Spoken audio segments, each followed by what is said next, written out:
أعوذ بالله من الشيطان الرجيم. بسم الله الرحمن الرحيم. قل أعوذ برب الناس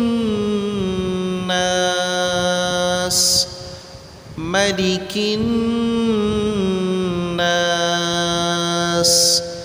إله الناس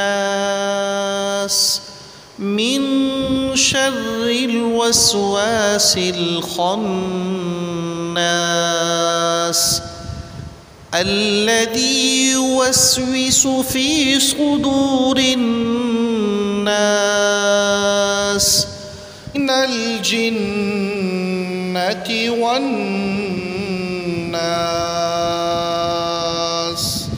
صدق الله العظيم.